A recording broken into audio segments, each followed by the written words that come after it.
Canto 17. Faith and the Triple Formulae in Nature.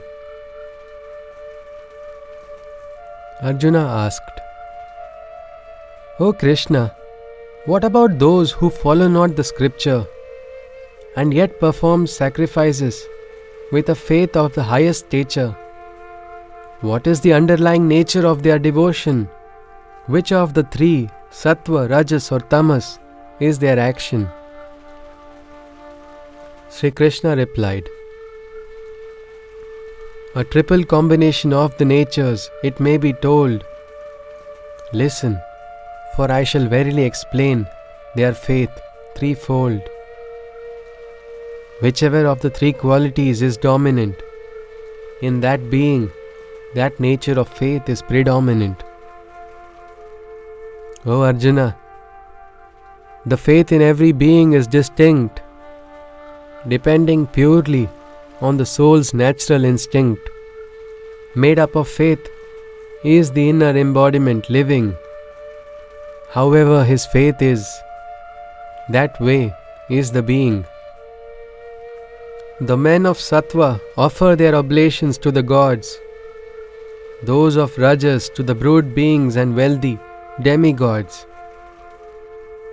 the beings of Tamas to the restless spirits offer their prayers, and to the deceased beings roaming in the subtle layers.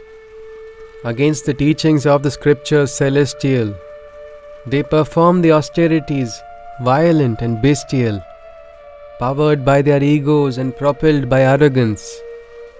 With restless desires, they pride themselves in ignorance. They torment and torture their physical components, subjecting their bodies to the extreme elements. The crude minds also discomfort the me seated within. Understand such beings to be demonic creatures of sin. Even the foods that are consumed by every creature, depending on liking, are threefold in nature. So too is sacrifice, austerity and charity. Listen to me, for I shall explain with clarity. The men of Sattva prefer the following food. To them all that nourishes and prolongs their life is good. A succulent, smooth and firm diet they choose to adhere. For to their minds and bodies, this type of food is most dear. The men of Rajas very much enjoy consuming all that is bitter, sour, salty, hot, dry and dehydrating. Born of anxiety and worry, they are affected by ailments, and their health is affected by their temperaments. The men of Tamas derive a pleasure perverted in consuming food that is cold, stale and rotted, foods that are foul, tasteless and even decomposing sour. Like animals, even leftovers they choose to devour. When the sacrifice is performed to the deities and divine lords, without seeking any personal gains or rewards, concentrating and being focused as per scripture and bereft of desire, it is said to be of Sattva nature.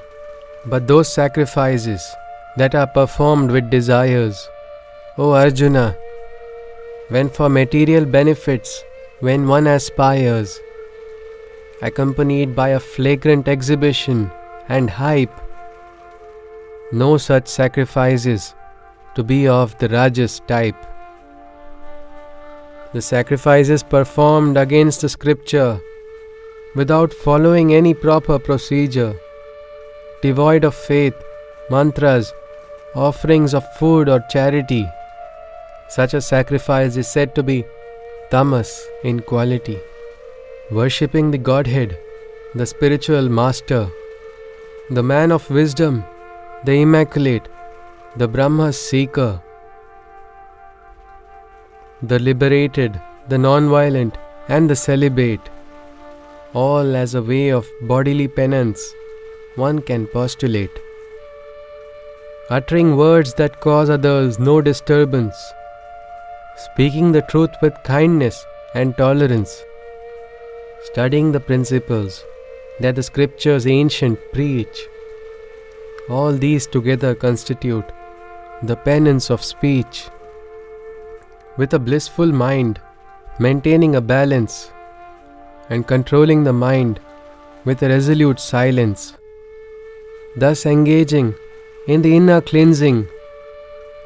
When a being you find, he is said to be performing the penance of the mind. When the three penances are done together, it is a penance in sattva way altogether, performed with a faith that is the highest, holding no fruitive expectations, not even the slightest. But that penance that is performed outwardly, executed in pride, seeking a glory worldly, is rajas in nature and is primitive and cursory, yearning for adulation. It is unstable and temporary. The penance that is sought by a person deluded, whose intellect has by ignorance been clouded, causing or concentrating with the intention to injure either self or others, is a penance in tamas for sure. An offering in sattva is said to be done, undertaken for the sake of offering, keeping expectations none.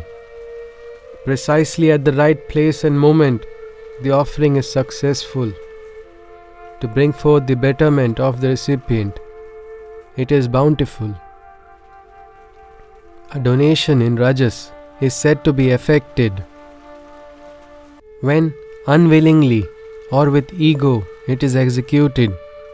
With hopes of returns is its initiation itself, and causes violence or harm to oneself. A gift of charity in tamas is said to be won when, ignoring the time, place and object, it is done to the receiver's emotions without showing any empathy. With ill will and despise, such a giving is unworthy.